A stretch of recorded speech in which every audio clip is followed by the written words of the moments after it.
दोस्तों, आज हम मालवा के पठार के बारे में अध्ययन करेंगे।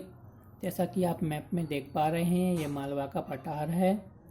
इसके उत्तर में मध्य भारत का पठार, दक्षिण में नर्मदा सोन घाटी तथा पूर्व में रीवा पन्ना का पठार, उत्तर पूर्व में बुंदेलखंड का पठार से घिरा है यह क्षेत्र।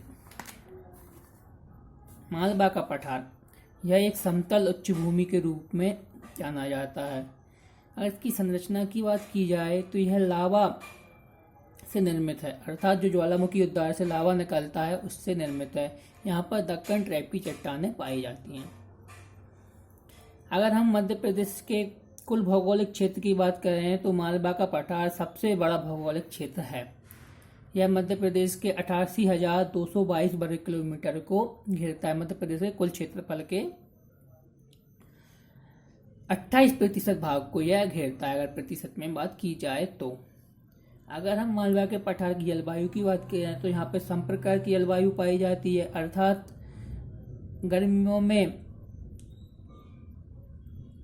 कम गर्मी और सर्दियों में भी नॉर्मल सर्दियाँ पड़ती हैं, मतलब नॉर्मल सर्दियाँ नॉर्मल गर्मियाँ पड़ती हैं, ना तो ज़्यादा गर्मियाँ पड़ती हैं और ना ही ज़्यादा सर्दियाँ पड़ती हैं, इसलिए सम प्रकार की जलवायु कहते हैं।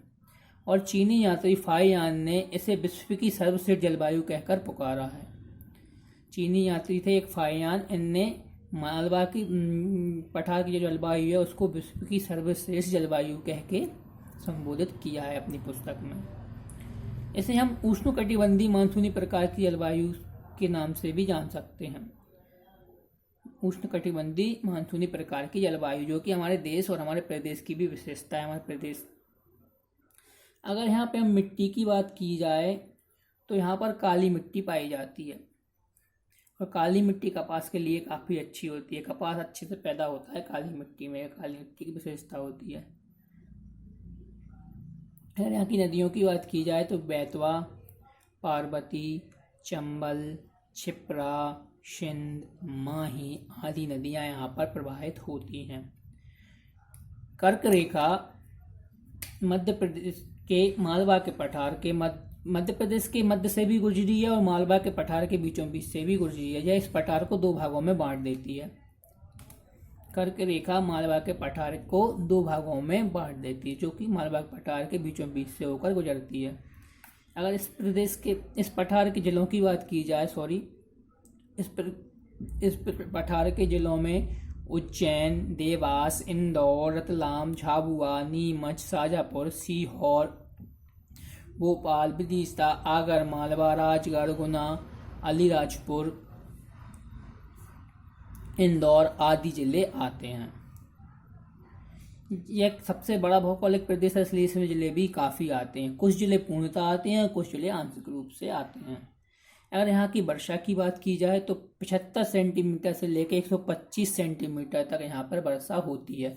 जैसा कि हम जानते हैं मध्य प्रदेश के पूर्वी भाग में अधिक वर्षा होती है। जैसे जैसे हम मध्य प्रदेश के पूर्वी भाग से पश्चिम की ओर बढ़ते हैं तो वर्षा कम होती चली जाती है। इसी प्रकार मालवा के पठार का भी यही है। मालवा के पठार के पूर्वी भाग में वर्षा अधिक होती है और पश्चिमी भाग में वर्षा कम होती है। अब इस पठार की फसलों की बात की जाए तो मुख्य रूप से सोयाबीन, गेहूं, कपास, मूंगफली, धान, गन्ना आदि यहाँ की प्रमुख फसलें हैं। अगर यहाँ की वनस्पति की बात की जाए तो वनस्पति में सागौन, तेंदुपत्ता, शनई, शाल, बांस आदि वनस्पतियाँ यहाँ से प्राप्त की जाती हैं। खनिज की दृष्टि से मालवा का पठार पे कम ही खनिज पाए जाते हैं। रॉक फास्फेट, एबेस्टॉस, जो कि झाबुआ में पाया जाता है, एकमात्र जिला है मध्य प्रदेश का यहाँ पर एबेस्टॉस पाया जाता है। अगर यहाँ पे उद्योगों की बात की जाए तो सूती कपड़ा उद्योग काफ़ी फेमस है और सूती कपड़ा उद्योग का केंद्र की अगर बात की जाए तो वो इंदौर में है। इंदौर के अलावा देवास, उज्जैन आदि में भी सूती कपड़ा उद्योग हैं।